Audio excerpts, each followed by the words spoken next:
Baik, bismillahirrahmanirrahim. Assalamualaikum warahmatullahi wabarakatuh.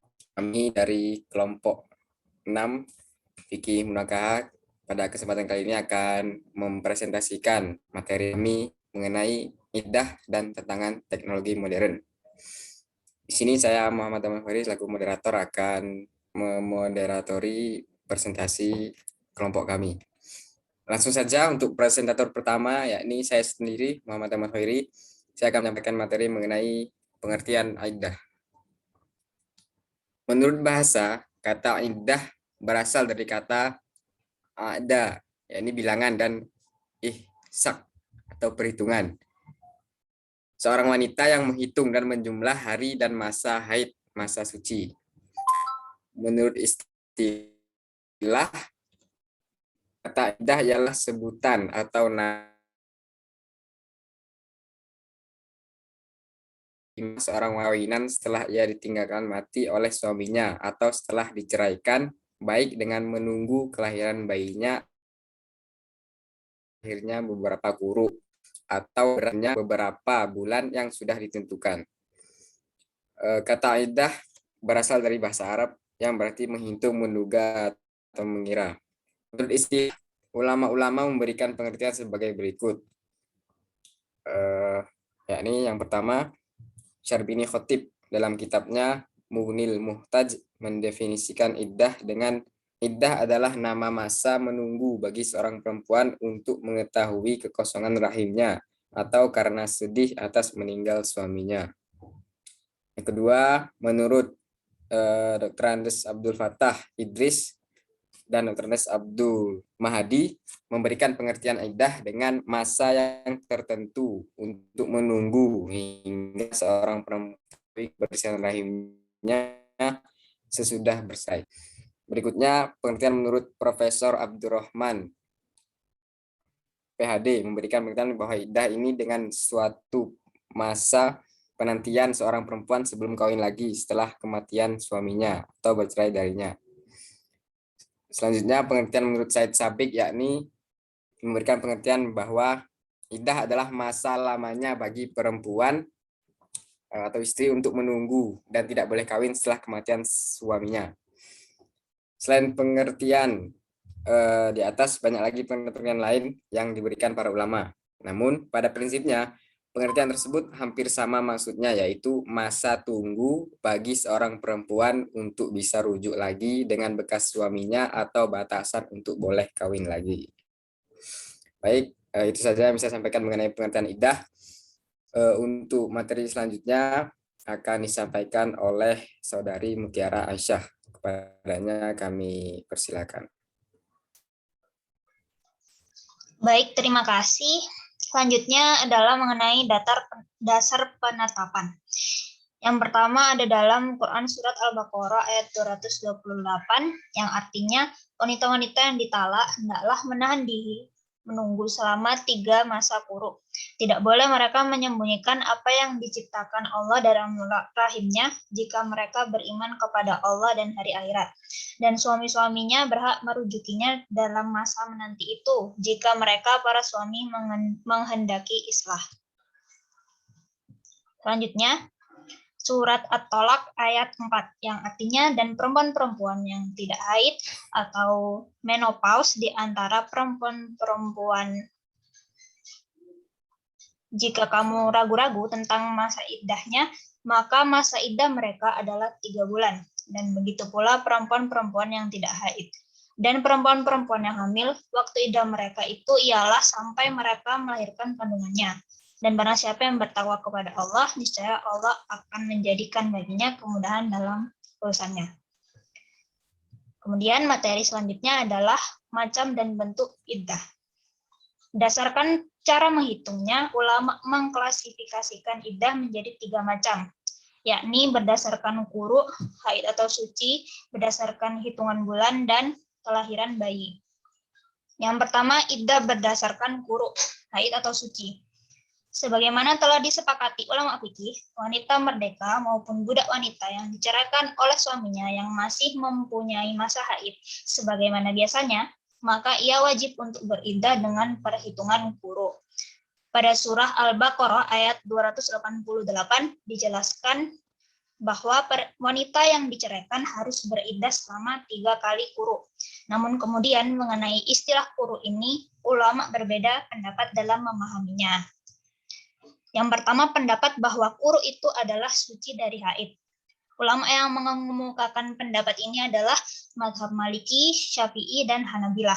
Dalil yang mereka gunakan diantaranya Quran Surat At-Tolak ayat 1, hadis riwayat Bukhari nomor 5251, Muslim nomor 1471, dan hadis dari Aisyah yang diriwayatkan oleh Malik.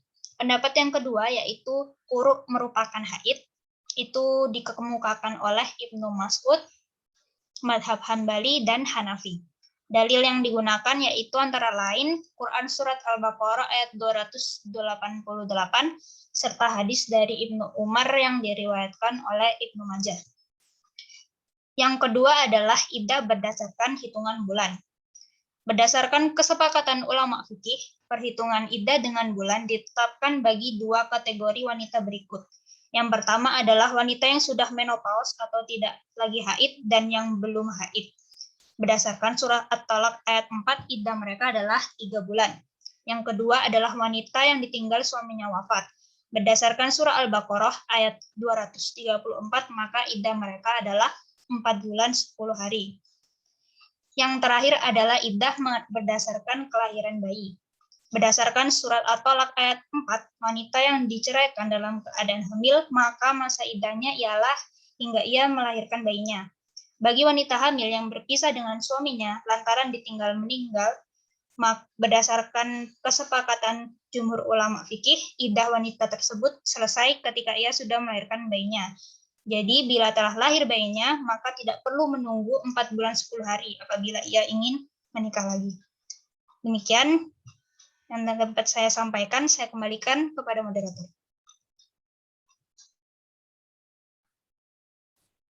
Baik, terima kasih kepada Saudari Mutiara Asya atas penyampaian materinya.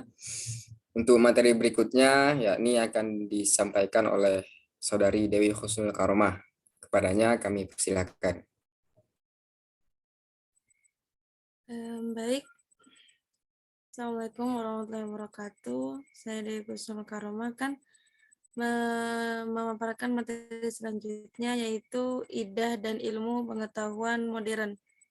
Sehubungan dengan berkembangnya ilmu pengetahuan dan teknologi yang semakin canggih, untuk dapat mengetahui kepastian bersih atau sucinya rahim itu sangatlah memungkinkan, bisa, dan secara logika dapat memenuhi tujuan iddah apabila iddah hanya diartikan sebagai waktu yang memastikan bersih atau sucinya rahim. Jadi masa iddah ini kan penentuan kosongnya rahim ketika ditinggal meninggal atau diceraikan suami. Tapi itu mutlak dan tidak dapat digantikan walaupun dibantu dengan alat teknologi canggih lainnya yang dapat melihat bersih atau belumnya rahim tersebut. Karena pada dasarnya fikih bersumber pada Al-Qur'an dan hadis, sedangkan iptek hanya sebagai penunjang atau penguat argumentasi yang terdapat di dalam nas Al-Qur'an. Jadi walaupun dalam teknologi secanggih apapun, untuk memastikan bahwasanya wanita tersebut itu rahimnya kosong, tidak ada tanda-tanda janin dari suami sebelumnya atau yang ditinggal meninggal, tetapi untuk menentukan iddahnya ini merujuk kepada Al-Qur'an atau sesuai dengan syariat agama Islam. Selanjutnya, permasalahan pernikahan dalam masa iddah. Jadi dalam masa iddah ini timbullah permasalahan satu, yaitu pendaftaran pernikahan ketika masa iddah belum selesai. Jadi masa iddahnya belum selesai tapi sudah mendaftarkan pernikahannya. Permasalahan ini tuh terjadi di kalangan masyarakat Kabupaten Banjar, Kalimantan Selatan. Pengakuan ini dari seorang penghulu yang mendapatkan sejumlah pendaftaran pernikahan yang dari pihak wanitanya masih dalam masa iddah. Berdasarkan ketentuan Undang-Undang Perkawinan Pasal 1 1974, Pasal 2 Ayat 1, maka kasus ini tidak sah karena bertentangan dengan syariat Islam. Sebagaimana dalam KHI pasal 40 huruf B melarang perkawinan wanita yang masih dalam masa iddah dengan pria lain. Selanjutnya.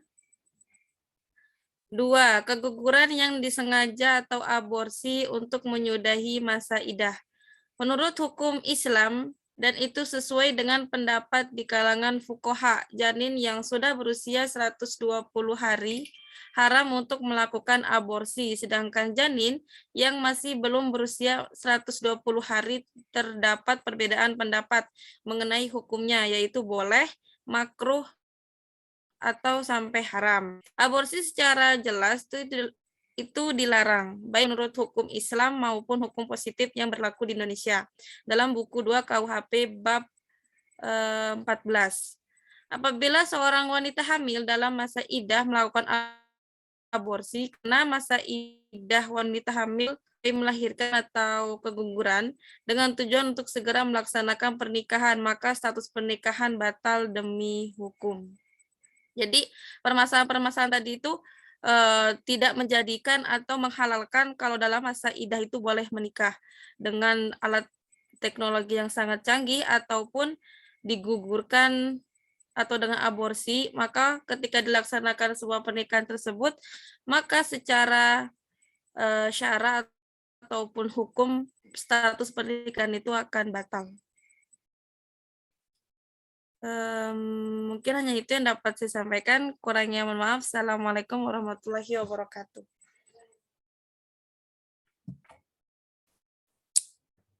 Baik, terima kasih kepada Saudari Dewi Husnul Karomah atas penyampaian materinya.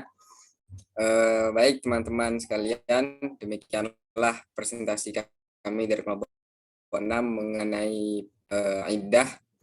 Apabila ada pertanyaan, silakan ditanyakan. Sekian dari kami. Mohon maaf apabila ada kekurangan.